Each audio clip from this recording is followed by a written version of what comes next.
Welcome back, everybody, to another episode of Colony Drop, a Gundam podcast. My name is Brian. And my name is Isaac. This is your favorite Gundam podcast where we talk about Gunpla, anime series, Gundam music, the upcoming movie, eventually even Gundam fashion.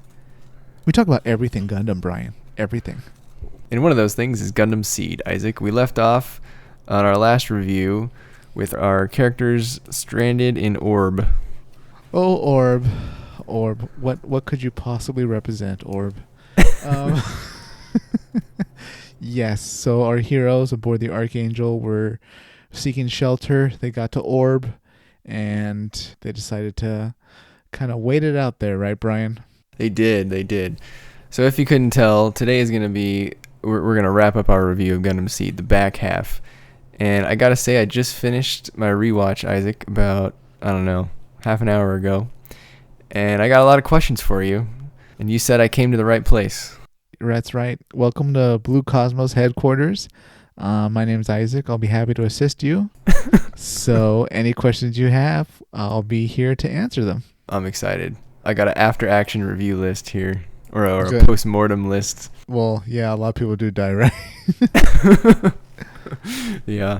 So how would you describe the plot of the back half of Gundam SEED? Because I feel like the back half of this show really picked up in both some good and bad ways. Huh.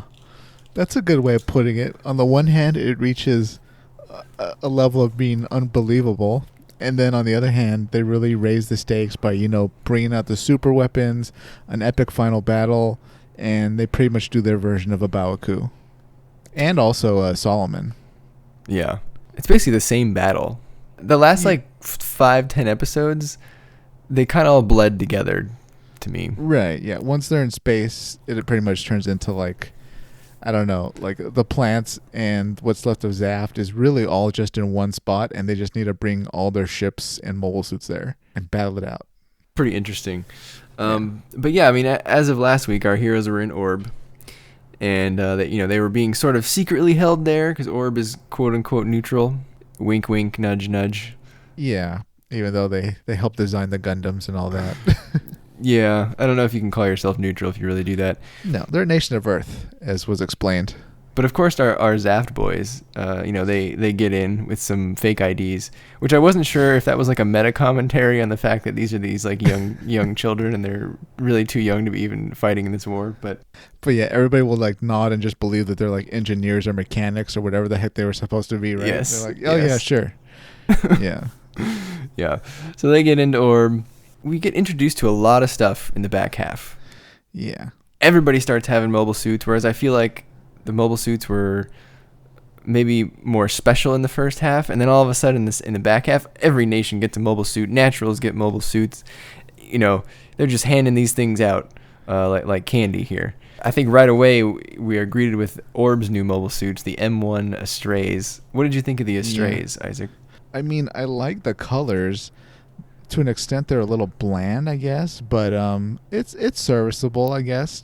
I don't know. It kind of threw me for a loop, though. Like, really, Orb can afford like essentially mass-produced Gundams, but the rest of the Earth Alliance, they just put out these, essentially blue gems.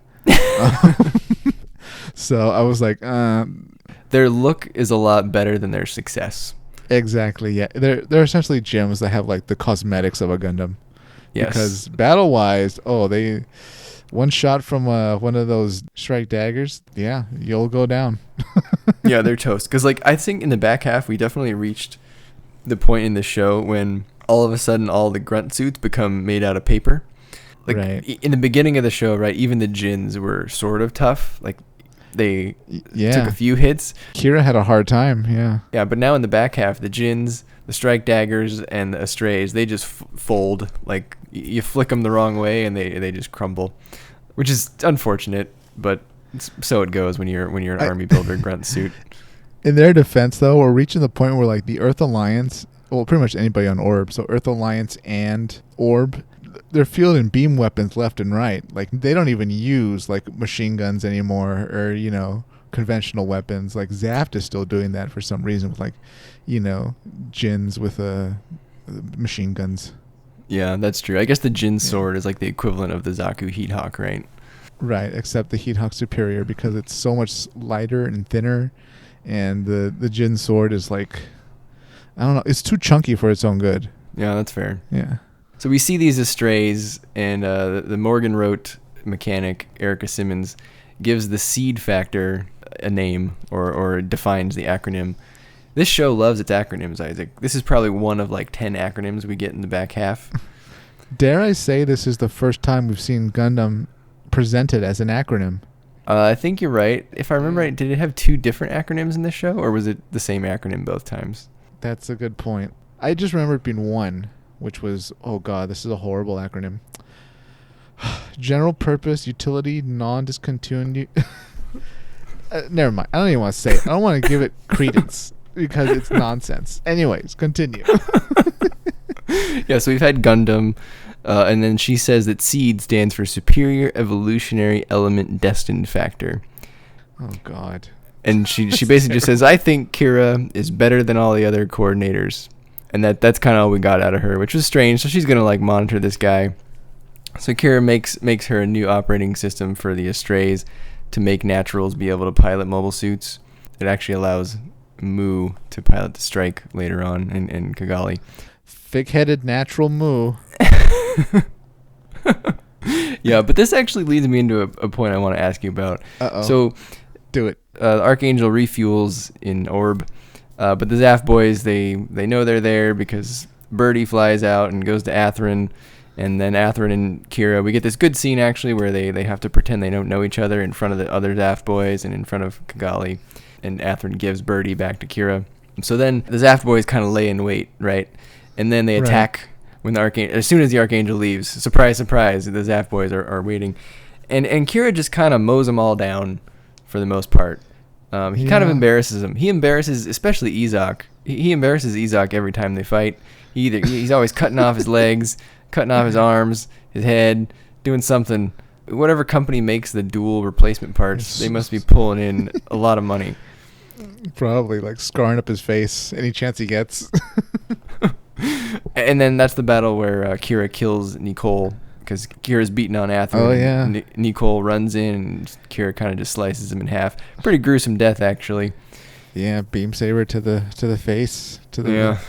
Nicole's face, not his Gundam's face. Yeah. But I don't think that they did a good job overall in this show of showing why the coordinators can more easily pilot mobile suits than naturals. Because once Kira makes like the other operating system for the naturals, I feel like there's not a big gap in skill. I mean, I think this conversation has been had a couple times in the series where they say just because you're a coordinator, you're not handed better results automatically. You do have to work for it. So, a mobile suit in the hands of a natural like Mu is going to outperform, a bunch of little flunky grunt coordinator pilots that are in Jins or, other types of Zaf mobile suits. So, again, it comes down to the individual a lot. And also coordinators are overrated. So yeah, there's that. For our blue and pure world. So, I mean, this is a case of Zaf creating mobile suits first and saying, oh, we're also superior, blah, blah, blah. And then, later on, the other faction just making them themselves and being able to catch up and really surpass Zaf, I think. But like, how bad was that original operating system that the naturals were just like, oh, I can't do it, it's too hard. Like, I don't get it. Like, was it really that bad? I would assume not, because weren't the villainous Gundams in production at this time, like Forbidden and Calamity and all that? So I assume they had figured it out in the Earth Alliance on like, their end. But this was more like Kira just kind of being like, oh yeah, by the way, as a pilot, here, let me customize an operating system, since I have intimate experience both as an engineer and a pilot inside this Gundam. I can, give you the training wheels version of a pilot system. So yeah, that was my take on that. Because I think the Kira was embarrassing the other coordinators, and maybe it's because he's the best coordinator of them all. But still, Jesus, he's Jesus. Jesus Yamato. The second coming of Kira Yamato. So after Nicole gets cut in half, the Zaf boys are very mad, and they basically just try again the next day. And I guess they just try harder or something this time. Maybe they just needed motivation this whole time, because all of a sudden the next day they just do better. Again, I guess they're mad, they're angry, and they really get Kira on the ropes this time. And the Archangel's just kind of going down here. And then that's when Athrun kills Kira's friend Toll, who, like an idiot, went out in the Sky Grasper and thought he could do a good job, which is maybe one of the more gruesome deaths in the show, Isaac. And I think they show it about every other episode after it happens. They replay it all the time. And then it just cuts off, and you never hear about it again. Like, people forget about him. We never hear about him again in, like, the last quarter. Yeah, like, Mirielia was really upset about it for about an episode. And then Athrun ends up joining, and then kind of all is forgiven. But yeah, this dude took, like, the Aegis's beam boomerang to the face. Which, by the way, I still don't understand the beam boomerang. Does it have, like, a jet on it? Or is it just a boomerang? I don't know. It's a mystery. It's powered by human emotion. I can't tell you because it doesn't look like it makes sense, but here we are. So during that fight, Athrun kind of kicks Kira's ass, to be frank. Yeah. Basically had Kira dead to rights.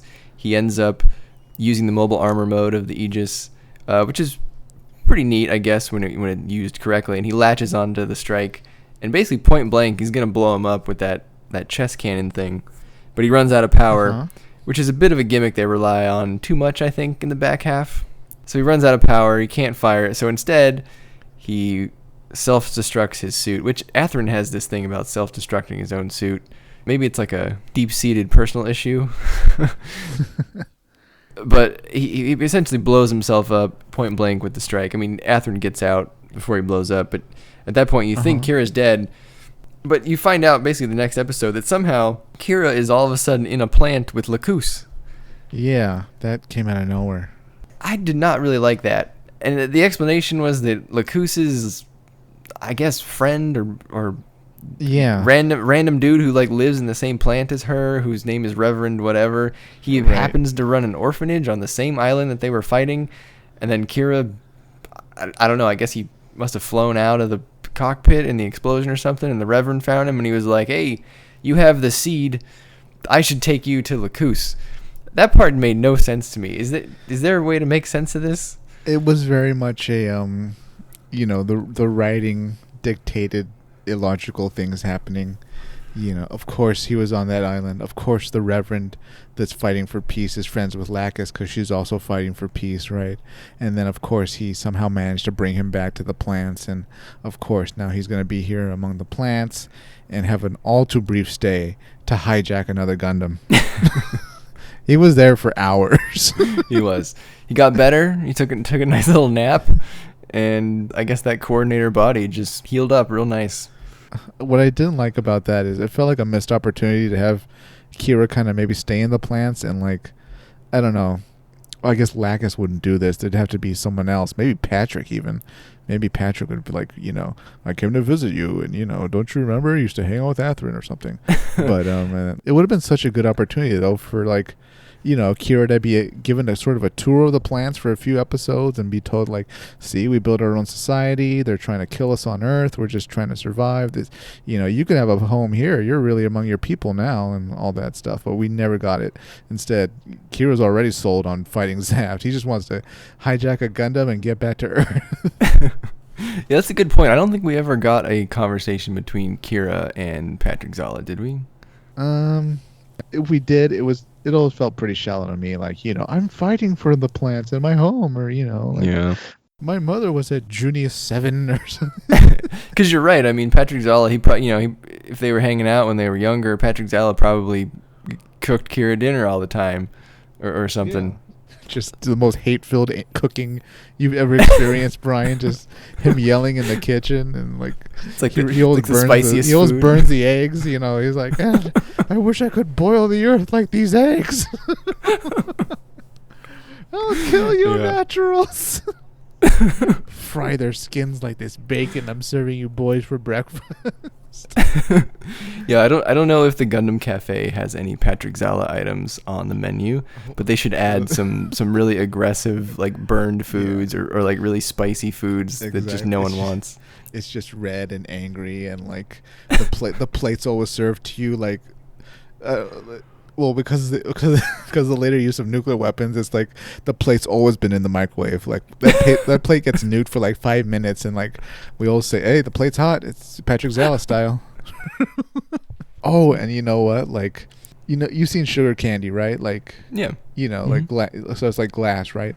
Yeah. We do that, but like it's in the shape of like a shattered plant, and like that's Junius 7, and like that's served, and it's like it's Patrick Zala's. His wife's resting place. It's called the Bloody Valentine. Yeah. Oh, here you order the Bloody Valentine. We only serve this in February here at Gundam Land. Oh, so yeah, I didn't like that. I thought that was like way too convenient for the plot. Speaking of convenient, while we're on the subject of this event, God, Lakoose essentially having access to any military location, right? They just walked up to the Gundam in a military base, and like he was able to get in. You notice that? Like, I did. No, there's no like ID or anything. He just did like a few salutes, and he was in the right color uniform, and they let him in anywhere. Yep. It all goes back to our idea that Gundam should really have keys. Yeah, you got me. I mean, you've been saying this for years, Brian. Like, I have. Every Gundam hijack in history could have been avoided with a key. Or some sort of biometric, indicator. I think Banagher had it correct in Unicorn when he like locked it and he was the only one that could pilot it. Yeah. That made a lot of sense. Actually, X does something like that too, I think, right? Because it only has like one joystick that works with the Gundam, right? And oh yeah, Jared, like he always carries that thing around with him. That's right. I mean, I guess Kira does it like in the beginning of this, right? Mood tells him to like lock the strike when they go to Artemis, yeah, and then they can't start it and they get upset. Oh right, yeah. Well, ironically, they were preventing access to it from their own allies. Yes, it was but wise, not but still. Yeah. But yes. But you would think if you're to your point, you would think that if you're Patrick Zala, and the one thing that you don't want to fall into enemy hands is the N-jammer cancelers, which we'll get to those in a minute. But the N-jammer cancelers, you'd think you'd put a lock on those. God, well that wouldn't have worked anyways because Lakoose was involved in all that, wasn't he? True, but I just the justice and the freedom, they should have been locked up. That's behind, true, but yeah, I don't know. So, I mean, let's try to hypothesize in our own mind. At like a U.S. Army base, would they let Johnny Depp kind of like walk anywhere? Would like who's big? Like, could Ryan Gosling like actually get to like a silo if he wanted to or something? I mean, I guess so. If it was Lakoose, right? It would be who's like our Lakoose? Is that Lakoose? Like today? Like today, who's our Lakoose? Is that like no? Cardi B or like Selena Gomez or something. or sure, no, Ariana Grande or something, right? Okay. Yeah, Taylor Swift. Billie Eilish. Could Billie Eilish get to the bridge of an aircraft carrier? Maybe. Like not even in uniform or anything. Yeah, I think she would get pretty far. I think so too. They'd be like, "What is she gonna do?" You know what? Yeah, you just hit the nail on the head right here.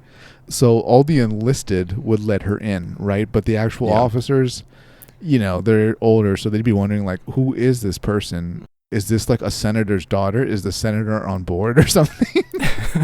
And then, like, it'll be too late. They're like, she'll be on the bridge taking selfies, and then, like, the captain will be like, okay, you need to leave. And then before you know it, Billie Eilish is piloting away your nuclear submarine. Yep, there she goes. She just stole the prototype. She's going to Zaft. She took Space Force's most fearsome weapon right from out under our nose. All right, it made sense then in that case. There you go, Russia. We gave you your plan. Enlisted will do anything for like a pretty smile. All right, continue. So, Athrun on the other hand, he gets found by Kigali. And Orb turns him over to Zaft because, they're neutral. They can't keep people. And so when Athrun gets home, this dude gets a promotion because he blew up the strike. And he gets reassigned off a Rouse team. And he gets awarded with a new Gundam, the Justice Gundam, which has the N-jammer canceller Isaac. So what a terrible name, first of all. you, you don't just keep adding adjectives or nouns to the name. You got to come up with a new name. Not necessarily, Brian, because you know what Zaft calls the body armor, their infantry. It's called bullet cancelers. And the rain gear that all Zaft troops have, it's called rain cancelers.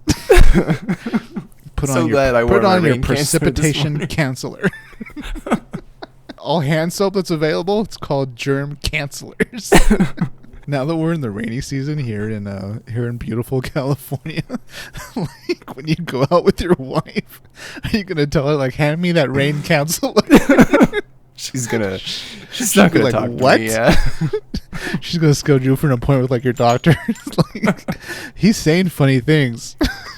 Something's wrong with him. He's been in quarantine too long. Yeah. She's like, honey, this isn't a doctor. This is an infection counselor.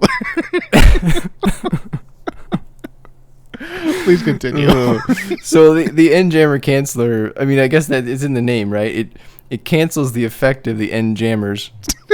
Sure. Basically re-enabling you. Or you could just say nuclear reactor. Yeah, it basically just allows you to use a nuclear reactor again. So then I got to wondering, like, how do end jammer cancelers work? And I didn't look up too much into it, but in my head, I guess I didn't bother to like think, how do end jammers even work, first of all? That's even more of a leap because we can't wrap our heads around that, right? This is technology that, like, how do you stop a nuclear reaction from happening? You know, using like an energy field or whatever the heck they're doing. But please continue. I looked it up. So apparently, again, I spent 5 minutes with this on the wiki, but the end jammer works by stopping the flow of free neutrons, which I'm not sure how you do that. But obviously it's some sort of energy field, given that they had to launch a bunch of end jammers into the Earth, and, you know, they needed a bunch because they're only effective within a certain range. So there's some sort of energy field, right? Fine. It's a dirty coordinator technology. I can go with that. So the end jammer canceler, I looked up how that must work, and in my head I was like, okay, it must create some sort of localized field that cancels out the other field, which then enables, you know, whatever the end jammers were stopping. And that's actually basically what the wiki says. It says anything that uses a nuclear reactor has to be equipped with an end jammer canceler, because it basically creates a localized sort of anti-end jammer field, something small. Yeah. But then I was like, well, that doesn't really answer how it works, right? So then it just says that they're based on some material that's found in abundance on Mars, but the people who mine it on Mars keep it secret. So it's just kind of like it's kind of like an unobtainium. I was about to say that is exactly what we call it. It'll be unobtainium. Yep. It stops nuclear reactors from working. How does it work? It's made out of unobtainium. I knew I had asked too many questions when I got to the sentence that said, well, it uses materials from Mars, and I was like, I bet it does, because you know what? Mars wasn't mentioned at all in the show. I dug too deep. Cut to like Mikazuki on Mars, like mining this material. Oh, he has no what idea. If it's all related? Yeah, maybe. Oh, it is. Turn A, everybody. There you go. Google there it. You go. It's coming for you. Moonlight Butterfly. Spoiler alert, 20 years later. So, where does that leave us? Well, the Archangel continues on its way to Alaska, but at the same time, Zaft is enacting their plan called Operation Spitbreak, Isaac. And the common thought was that the Zaft was going to target Panama for Operation Spitbreak, but they didn't. Right. What did they target instead? They targeted Josh A. All the plans to attack Panama were a distraction. They don't even care about the spaceport, Brian. They don't even care about the mass driver. All they want to do is wipe out the bulk of the Earth Alliance remaining military at Josh A., also known as Joshua. Actually, they call it Joshua, huh? Some people call it Joshua, and some people call it Josh A. I did notice that Ramius called it Josh A, like, towards the end of the show. Yeah. But I think before that, people were saying Joshua, which is more of like an acronym version of it. Yeah. Well, yeah, I think the acronym is literally Josh A, but everybody probably, you know, they just add the says U. Joshua. Yeah. You know, which I assume it's Joint Operations Strategic Headquarters, Alaska. That makes sense. I don't know what the actual acronym is, but that I hope it's that. Our acronyms in the Earth Alliance are better than the acronyms in Zaft. Those dirty coordinators. Please continue, Brian. But there's a lot of like 3D chess going on here because apparently the Earth Alliance anticipated this and they built this massive super weapon. Who could have told them? I don't know. This massive super weapon underneath the Alaska base. And what is that called, Isaac? I think it's one of your favorites. Oh, this is a beautiful thing. This is a super weapon called Cyclops. I think it's spelled all caps, but I don't think they ever tell us what the acronym is. So Cyclops, when they show it, it's like this massive cavernous, I don't even want to say a room, literally a massive cavern. And it's filled with these giant dishes pointing upwards, and it's essentially a microwave weapon. It looks like it's superheated the air and caused everything to explode, including people. So, we've all seen those YouTube videos where people put a grape in the microwave and then turn it on, and the heating of the water particles causes the grape to essentially turn into plasma real quick, right? It flashes and it's gone. That's pretty much what this weapon does, except in like a massive area for, hundreds of square miles, it seemed. It was not pretty. So basically Zaft attacked, the Earth defended itself, but the officers at Joshua sort of retreated and basically said, "Oh, defend the base, guys. We're going to go over here now." And kind of left a lot of their forces there, just enough to trick Zaft into coming in. Specifically Eurasian forces, because North Atlantic Federation was the bulk of the troops that were able to, I think they said they were redeploying, right? They're conveniently redeploying. Yes. Before that happened, though, we got another instance of Rao being Rao and maybe him having an ulterior motive here, because he actually found out about the Cyclops system before the Earth Alliance used it, but he didn't bother to tell Zaft, right? He could have told Zaft and said, "Hey, everybody, don't go any further," but he didn't. So clearly Rao is not exactly 100% aligned with Mr. Zala. And as a result, a lot of Zaft's attacking forces go into Joshua, and as Isaac said, they get essentially microwaved alive, along with a lot of Earth Alliance forces as well. It's an insane number, I think. Like 80% of the attacking force, the Zaft force, was killed or something massively high. Yeah, I lost track of a lot because so in the back half of the show, both sides lose healthy percentages of their fleets multiple times, but there were so many percentages given that I forgot what percentage of a percentage we were at by the end of the show. But yeah, Isaac's right. I think they did say 80% from the Joshua attack. But I wasn't clear if that was all their forces or just the Earth forces. Like the ones on Earth, right? Well, I mean, a lot of the forces attacked from space to get to Josh A. But I assumed it meant like out of the forces attacking, which meant it was a bulk, not a bulk of their forces, but a sizable part of it at least. Yeah. So things are, if your population's in the millions, to lose like a lot of your military, it probably isn't good. Compared to the Earth Federation, which is in the billions, and a couple of drafts, and they'll be back to the regular numbers they normally have. Right. The one thing I did not like about that battle was the Earth Alliance forces who were in Alaska. They kept waiting for reinforcements from Panama, and I was like, that is not remotely close to Alaska. It's gonna take those people forever to get there. Did you notice that? Yeah, I was trying to put it in my head. I was like, okay, were reinforcements already on the way prior to the battle? And that's like saying we're waiting for reinforcements from Panama. The ETA is 3 hours, so we essentially need to hold out for 3 hours. Or did they mean maybe that like Panama was going to use their mass driver to put some troops into space, and then they'd be able to sort of fly down real quick? They'll be able to show up within hours to reinforce. Right. So I was like, okay, whatever. Then again, who knows what the officers leaving told the remaining troops. Like, maybe they said, reinforcements from Panama will be here soon. And then they left. So, those troops could have been believing whatever misinformation they had. Yeah, I guess just in the heat of the moment, if you're like, oh, we need help now, I hope Panama gets here soon. Yeah. you should really be hoping that somewhere else that they're coming from somewhere else in Alaska, which by itself is like enormous. That was Private Daniels. He failed geography. He has no idea. Like he's from I don't know.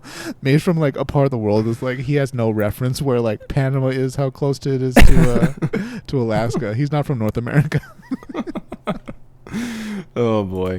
So the Earth Alliance activates the Cyclops system. Zaft takes a fat L on that one.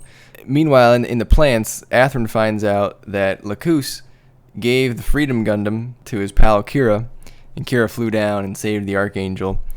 And so Athrun goes and to find Lakoose, and he basically, shakes her down, and he's like, "Why did you do this? This is unforgivable. That has an N-jammer canceller. You can't give him that." And he actually even points a gun at Lakoose, which I thought was a little extreme. Yeah. Didn't think that was a good look on Athrun's character. Well. Yeah, just a smidge, huh?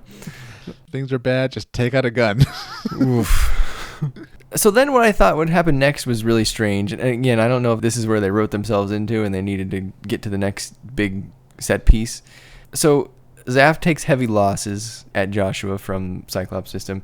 And then they immediately are like, well, that sucks, but let's go destroy Panama to strike back. And then if I'm remembering right, Isaac, they go to Panama and they basically just like take Panama without any trouble. Yeah. They're in trouble like really briefly when the Earth Alliance brings out the strike daggers, and then all of a sudden it's like, Earth Alliance has mobile suits now. Watch out, and the strike daggers are doing a number on the Zaft suits. But then Zaft uses this, like, I don't know, was it an EMP thing that only affected the Earth Alliance suits? But how did it only affect the Earth Alliance suits? Am I dumb? Maybe Zaft was like clever enough that they were like, okay, even if they send out their own mobile suits, the Earth Alliance and Naturals are dumb enough to not have EMP shielding. We've had EMP shielding since day zero. So let's use an EMP weapon on the off chance it'll work. And guess what? It paid off. Yeah, I'd say it worked because it like annihilated basically all of the Earth Alliance. Yeah. And Zaft took over Panama. See, Brian, none of this would have happened if we followed my plan to put a Cyclops system at every base. We would have fried those coordinators the moment the base was in trouble. You're right. The Cyclops system was brutal, but what a tactic that was. Have we seen that in other Gundam series? I don't think so, right? No, the closest I think would be Solar Rain, your own troops, your own fleet. Yeah.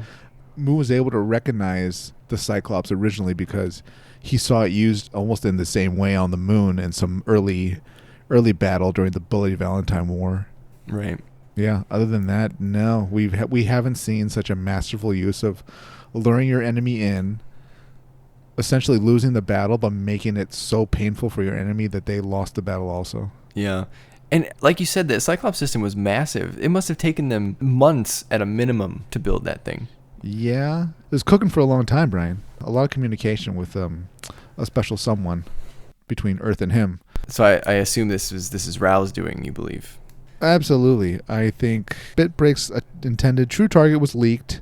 Moneybags Murata Azrael was able to, kind of put the pedal to the metal in terms of getting a Cyclops system where it needed to be. And then, everything else just fell into place. So the thing we haven't discussed yet is now we enter the moment of great decision for our protagonists here. So while our heroes were at Alaska, it became clear to them that the Cyclops system, was going to go off, and they had to make a choice. That was to either continue obeying their orders from the Earth Alliance, or sort of go rogue and kind of abandon the mission. Well, Ramius ended up telling everyone that the Cyclops system was there, and basically told everyone to flee because they were going to die. Now, obviously, right. A lot of people still died, but by doing so, they can't really go back to the Earth Alliance. So instead, they go to Orb, our old pals at Orb. We're now back at Orb. We're going like to Orb and back, and from Orb, now we're back at Orb, going in circles here. And here, your pal Azrael now becomes a main character at this point. Mr. Thank Blue God. Cosmos himself. Someone with some sense. Finally, the adults are in the room. Isaac loves his dictators, or his wannabe dictators. May I just say that is a fine suit, sir. It takes a lot of confidence for a man to wear a teal suit in any time frame or any timeline. Have you seen his Instagram and TikToks? Like, he's so popular with his teal suit. I bet him and Billie Eilish, or maybe they do some TikToks together. Probably, yeah. Why not? I mean, the color palettes, it's a match. So, Mr. Azrael here, this part of the story moved very quickly, right? We found out that now the Earth Alliance, they basically lost all their spaceports, and so they need some more spaceports, their mass drivers, essentially. And Orb happens to have 2 mass drivers. Mm-hmm. So Azrael's like, hey, we should just go take theirs. And it's time for them to choose a side. They can't be neutral anymore. And so he basically tells like the Earth Alliance Council, hey, I'm going to go persuade them. And then like the next scene is literally him and like all of the Earth fleet just like heading to Orb. And I was like, wow, that was like that escalated quickly. Did you notice that? Yeah, it was. I mean, I'm not sure. What did he tell them? You think like it's okay? Like I'm going with the ambassadorial, fleet. It's it's just a few ships, guys. It'll be all right. And then like he ends up taking like the fleets from like all like from like 5 of the oceans. It was quite ridiculous. And at this point, Azrael has his new. So, I've been calling the Zaft boys the Zaft boys. So he has his own little trio of boys now, Azrael's boys. And was this just like a gimmick that didn't age well, Isaac? But they use a lot of like gamer puns. Like they call everybody a noob. And when they get repairs, they say like, thanks for the healing potion. I don't know. It didn't quite age well, I don't think. Maybe, probably, but I mean that was just one of the guys, right? The one pilot that like his downtime idea is like he only games, Yeah. Maybe the other pilot that was like I don't know, the reader or something would be like, or the music guy would be like, oh, this new upgrade's gonna hit all the right notes or something. Do they all have like a gimmick, like like this next battle will be the next chapter in my life? Yeah. Or these guys were pretty messed up. I believe they're referred to as the extended. How would you describe them, Isaac? They take pills. Well, let's clear something up, Brian. I would describe them as patriots for the Earth Alliance, fighting for a blue and pure world against the filthy orbital enemies, which are coordinators. That's what I describe them as. Maybe they have a little bit of a pill problem. Maybe they need a little happy pick me up now and then. Some of Grandpa's cough medicine, injected into their arms to keep them going. Hey, we all got some problems. They're working through it. After the war, we'll get them some help. But until those then, in glass houses don't throw stones. When this war's over, we'll figure it out. But until then, roll up your sleeve and make a fist. Yeah. So these guys are enhanced naturals, but due to the enhancements, they have to take these pills that basically keeps them out of these withdrawal symptoms. And they have new Gundams, Isaac. We have Calamity, Raider, and Forbidden. So a whole new set of enemies on the battlefield. These guys, they didn't have a lot of personality to me, Isaac. Did these guys work for you? I would have liked to hear and see more of them, actually. Like, it would have been cool to see them with the other characters really rubbing them the wrong way, or maybe like having really vulnerable moments with the other characters where they're like, oh, these guys are, they clearly didn't have a lot of options, and I guess if Azrael's holding your leash, you kind of got to go in a battle no matter what. I'm kind of a fan of Forbidden Gundam. It's the cool one that has has this hood thing that goes over it. It's got those shields it carries around. The other ones I'm not too big on, though. Interesting. That's the one I like the least out of the 3. Wow. Yeah. Yeah. Well, which one do you like the most? Let me say that. Calamity, I think, looks good, and it would fit right in like Gundam X or Gundam Wing. Yeah. That design strikes me as very Gundam yeah. X. It reminds me a lot of Gundam Leopard from Gundam X. Okay. I like it because it's green. It's kind of neat. We don't see a lot of green Gundams. It's got a decent color scheme. It seems like a cohesive design. Raider's the one that turns into like the bird mode, right? Yeah, the little quick flight mode thing. Yeah. Okay. So the Gundam mode, I think, looks like an aerial bot.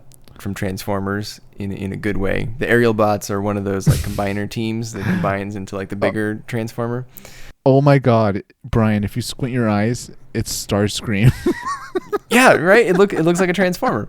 They made Starscream. Yeah, totally, absolutely. And there's an aerial bot that has like a black and red color scheme. I forget which one it is, but Transformer. If there's a Transformers fans, they'll know what I'm talking about. Yeah. The bird mode is cool, except I could never take that stupid Gundam face in the bird's chest seriously. Like it'd be flying towards you, and there's like a Gundam head there, and I was like, oh, what is that? A little silly. So that always threw me off. But besides that, I thought that one was okay. Forbidden, I don't know. It just I didn't like the beam curving gimmick. I thought that was kind of silly. My logic with that is, why didn't we put that on everything? Like, you don't even really need a point at this point. Well, why is Mirage Colloid not on everything? God, I mean, we can't, writing reasons, but in episode 0, if the Earth Alliance put, like, Mirage Colloid around, like, 5 ships and got them to the planets without being noticed, the war would have been over in minutes. Yeah, put the Mirage Colloid on the nukes. Yeah, I mean, they would have never, they would have no idea where they're going. All right, anyway. Yeah, I don't know. I didn't like that hood thing. I thought the backpack was just too big. I actually thought the base Gundam for Forbidden looked pretty good. It reminded me a lot of like Gundam Mark II. But yeah, I don't know. The hood thing looked like a Xeon amphibious mobile armor. That's why I like it. Oh, there you go. I'll admit though, it's a bit of a clunky design. Like to an extent, it might be half baked. It's got those big clunky shields, right? It's whole hood little turtle shell backpack thing that it does is maybe a bit too oversized for it, but I don't know. It's got a special place for me. I'm like, I couldn't even tell you which one of the extended pilots it. You know, they're just replaceable to me. But right. Absolutely. That's my point. Is that we only knew them together and we didn't know any backstory. So I don't really know who they are, and so those guys didn't really work for me, because if it's going to work for me, I either need to love them as a character or I need to really love their suit, and I didn't really love any of their suits. I didn't really know who they were. Missed opportunity. I would have loved to learn more, get down their little story and all that, but not going to happen. I think it would have been neat if when they came out of their, I don't know, extended mode, maybe they got more sane and we could maybe hear more about them. Oh, they were like pretty sympathetic or nice guys or something like that. Maybe more of like a Dr. Jekyll, Mr. Hyde kind of thing, rather than just I'm crazy all the time. Yeah, or they turned out they were like students that, I don't know, they were with Kira or something, or I don't know. Yeah. Maybe they'd run across the other characters, earlier in their lives or something, and now they're adults. Yeah. Who knows? Totally. And maybe it's just too many characters, too little time at this point, right? Because we're in the home stretch here. Yeah, it was more, okay, we have to introduce bad guy Gundams under Azrael's essentially direct control. Who would pilot them? Pretty much bad guys. Okay, here are the bad guys. That's it. Yeah. The one thing that the Forbidden did have going for it was it had like the beam deflection stuff, which basically made the Freedom Gundam pretty useless against it. And Kira kept just kind of shooting him with the beams, and I was like, Kira, it's not working. And for how smart Kira is, he really didn't change up his strategy too much against Forbidden. And every time he'd shoot him, the Forbidden guy would just kind of laugh. And I was like, this again. I mean, in Kira's defense, like, he's usually fighting like 15 mobile suits at once. So, it becomes a shooting game at that point, right? Yeah, that's true. So, yeah, also here's where Mu gets the strike. Orb fixes the strike after Atherin kind of blew it up. My understanding is it only happens in the special edition, which is what we watched on. Both Isaac and I watched this on Funimation's new service. It's the one that has the new dub. And Mu equips all the striker packs at once to become the perfect strike. And I was like, what a boss move, that Mu. What a good guy. And here's also one of his best lines of the show when he finally kisses Ramius, because now they're not like technically. Yeah, the rogue. Yeah, they're rogue. They can do whatever they want. I mean, screw the chain of command now. So he just goes ahead and kisses the captain, and she says, apparently she had a boyfriend before and he was a mobile armor pilot and he died. And he says, good thing I pilot a mobile suit. I was like, got her, Mu. That was smooth. So, okay, then this is another. So similar to the Reverend thing, Isaac. This next thing really bothered me. Okay, so. Our heroes are holed up at Orb, and Orb is going to have to make a stand now because Azrael's coming, and he's basically saying, hey, you're going to join Earth, or you're you're done. We're gonna take you out. So Orb decides to not give in and make a stand. Fools. That's those fools, and it's not obviously not going well, right? So they retreat, and their plan is to send this ship called the Kusanagi into space, and it's basically like a proto Archangel. It's kind of the same ship, which fine, that's fine. You can do that. So Lord Izumi, he reveals to Kigali that he gives her the picture that Kigali and Kira are siblings, and then he makes Kigali get on to the Kusanagi, and then him and like the other important people in Orb blow themselves up. Why didn't he just get on the ship? There was no need for him to blow himself up. They could have remote detonated the place. That served no purpose. That was so stupid. I mean, I guess so, yeah, but I don't know. I'm trying to think, like, well, it couldn't be a bomb that has to explode by, like, the hand of the Lord and, like, his little local surrounding supporting lords, right? Those other guys there, right?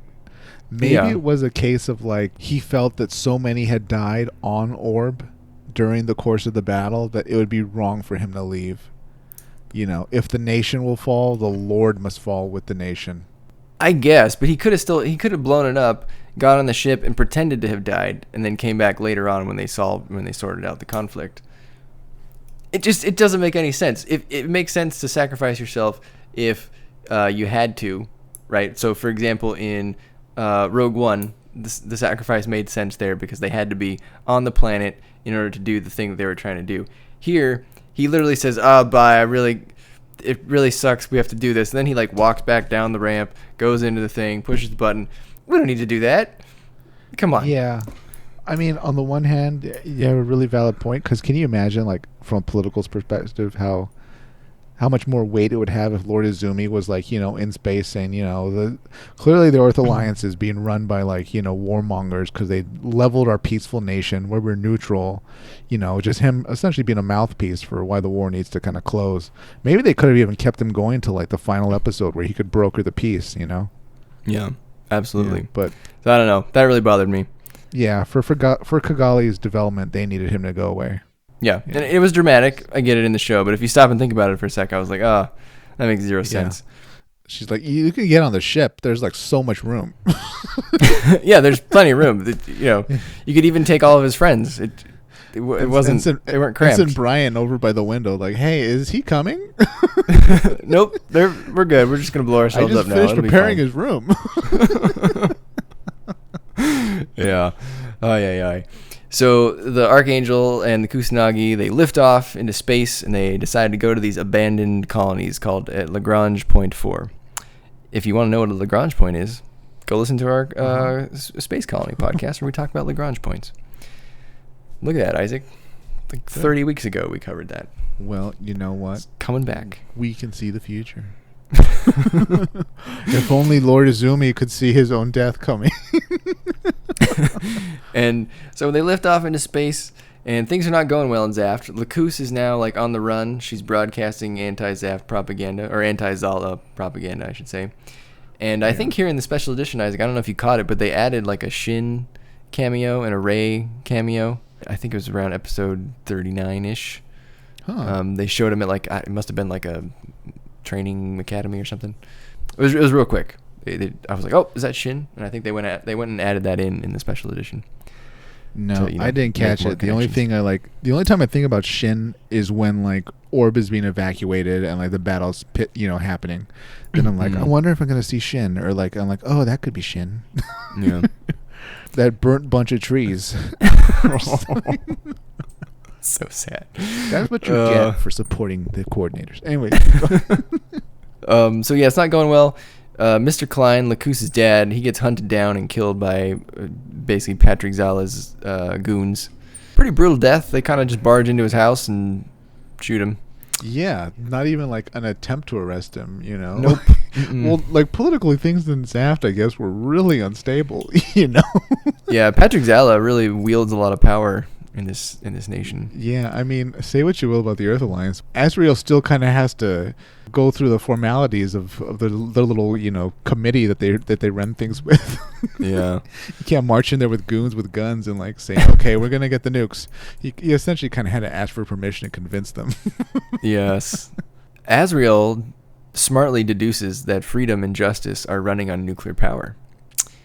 And then we get a bit of a flashback, very quick. Am I interpreting this right, that he basically hates coordinators because he got beat up by them as a kid?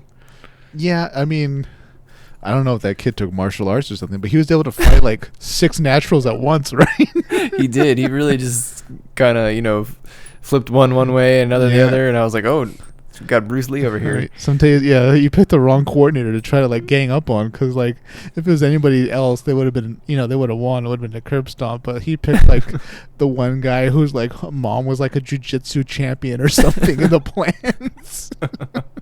So yeah, and then to make matters worse, I think Azrael's mom like slapped him. He's like, "How dare you say you wanted to be a coordinator, or you wish you were a coordinator?" God, slap. Bite your tongue, young man. Yeah, so Azrael is basically just bitter, and now he wants to kill all coordinators. Him and Patrick Zala are basically two halves of the same, coin, right? They're the opposite sides. Azrael at this point wants to kill all coordinators, and Mr. Zala wants to kill all naturals. So you can see where this series is headed. This is also the point at which Kigali shows Kira the baby picture that she received from her father, and explains that they are siblings. And while an interesting revelation, Isaac, does this add anything to the story? No, this just came out of nowhere, and it was like, I don't know how long the writing process had been, or if they were kind of maybe not making things up as they go, but they had enough runway to change plots. Because for a while it seemed like, oh, will Kigali be into Kira? Is this going to be something that happens? It's very much a Luke and Leia thing, right? Where like totally what I was thinking. Totally what I was thinking. She kisses him in Empire Strikes Back, and then in the next movie you're like, yeah, that happened, but like you should forget about it because they're brother and sister, and she's really going to end up with Han Solo. So they wanted to be okay. Lakoose would be with Kira, and then Athrun would be with Kigali. Everybody lives happily ever after. Yeah, so a lot of plotting on that, but not sure there was a real payoff there. No. One thing that was really weird here in this part of the story is that Rao had captured Flay, and was he using her as like his like little concubine, or what? What was the point of that? It was kind of like weird, right? Because also, what was also even more weird was that nobody said anything about the fact that like he gave her a uniform, like she stayed in his room. She was kind of his secretary, I guess. She slept naked in his room. Oh, she did? Oh, yes. Wow. There was some implications there, which is what I'm wondering about. I wasn't clear if it was his room. Did you assume that was his room? No, I assumed that. I assumed the one with the desk was his room, but she was sleeping somewhere else, maybe, or. Well, there's one shot. I don't remember if it's in the beginning or towards the end, but you see her sleeping and she's clearly naked. And this is Flay we're talking about, and she has protection issues, and she starts like seeing her father in him when he's like, "Oh, I'll keep you safe, Flay. Don't worry. This war is terrible." Blah blah blah blah blah. Yeah. Did they just decide that they really needed to make like a Char, Amuro, Lala parallel here towards the end, and that's why they did this? I don't think so, because like Flay's not Lala, like it's too different to be even close to Lala. So I'm gonna say no. They just made weird decisions. We also see at this point the Earth Alliance launches a new ship, Isaac, called the Dominion. Yes. And it's a black version of the Archangel with a certain captain at the helm. Who is it? It's Nataro. She's finally in command. She's going to run things the way she'd run things, and she's 100% loyal to the Earth Alliance. The bitch is back, Isaac. She's not a bitch. How dare you? A lot of her decisions would have been right. Oh, I agree. Yeah, she was saying a lot of truth back when she was number 2. Oh, absolutely. So at this point, everybody's getting a new ship. Apparently, there's a new ship in development at Zaft as well, Isaac. Our bubblegum princess, Lakoose, apparently has access to this ship as well. So not only has she had access to the Freedom, gave it away, now she has access to the new ship that went along with the Freedom and the Justice. And it's called the Eternal. I guess she's the captain of this ship, but she has like a co-captain, and it's a man that's back from the dead, Isaac. It's the Desert Tiger, minus an arm and like an eye and scarring. He's back, Brian. Andrew's back. Old Andy's back. I was super glad. I totally forgot that he survived. So I was legitimately surprised that he was back. I guess I forgot about this plot development in the last 20 years. This is also around the time when Athrun decides to go to have a talk with his dad, where things don't go so well. I think Athrun is looking for confirmation of what will it take for his father to end the war. Does his father really want all naturals dead? Confirmed. And yeah. Mr. Zala is very upset at Athrun for taking the Justice because it has the Endjammer Canceller. And he even shoots Athrun in the shoulder and says he has disappointed him. And Athrun has probably his best line in the whole show. He says, "So have you." So I was like, ooh, way to get back at your dad, Athrun. You tell him. What did you think of that scene, Isaac? That was like the pivotal scene for Athrun in the show. I thought it was pretty good. Yeah, it was a very well done personality turn, I guess, or development turn, I should say, for Athrun. It's in Patrick's sinister purple light office. I don't know why it's like that. Someone should tell him it's bad for his eyes. Lighting is expensive in the plants, Isaac. Yeah, exactly. And you know what? Coordinator eyes, they can see in purple light. Also, like, didn't Patrick have like goons come out of like the woodwork and like point their guns at his son? Oh, he did. Yeah, they all came in. They all pointed guns at him. If you were the goon, wouldn't you think like, this is awkward? Yeah, I'd be like, all right, this is a family squabble. Like, there's no, like, I can restrain people, but I don't think I'm going to be blowing people away. Yeah. These are Zala people, so they're ready to pull the trigger at a moment's notice.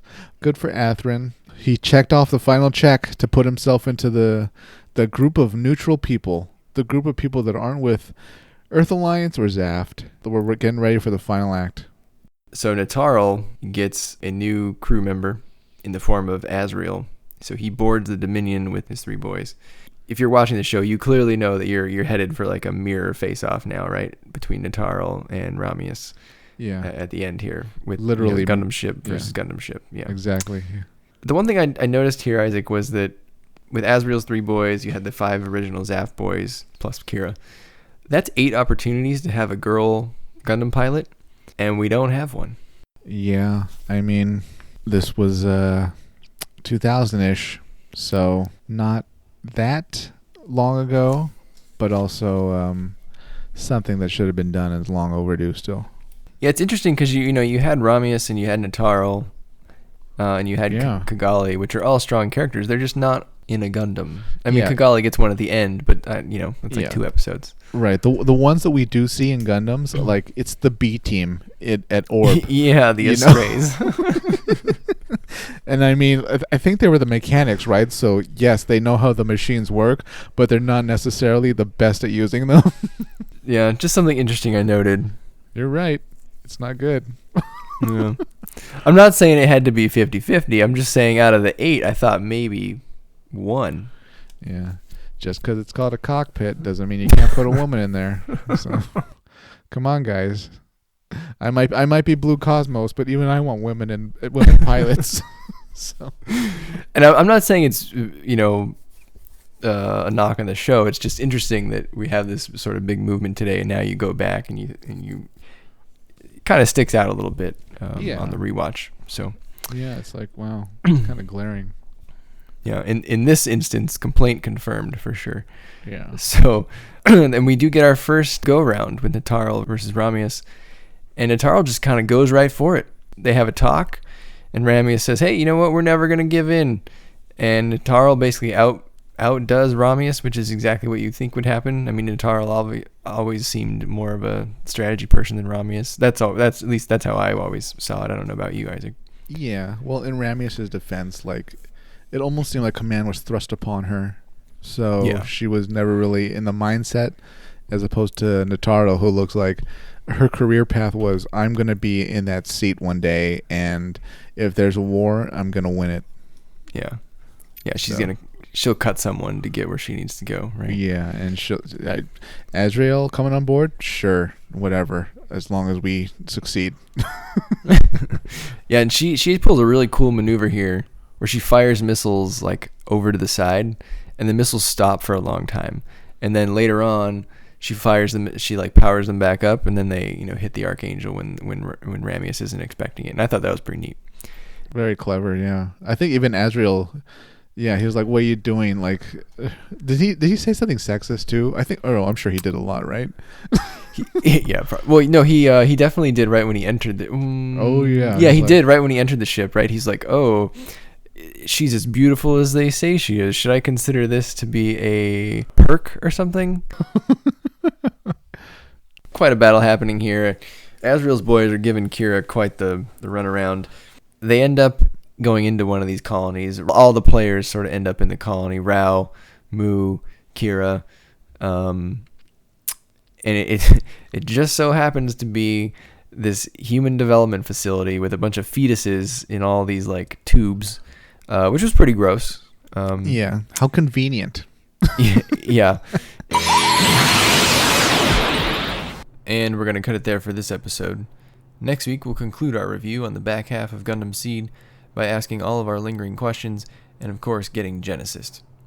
Please like, comment, and subscribe. You can find us wherever you get your podcasts and on Twitter at ColonyDropcast. Until then, keep those Minovsky reactors warm, stay safe out there, and have a great week, everybody.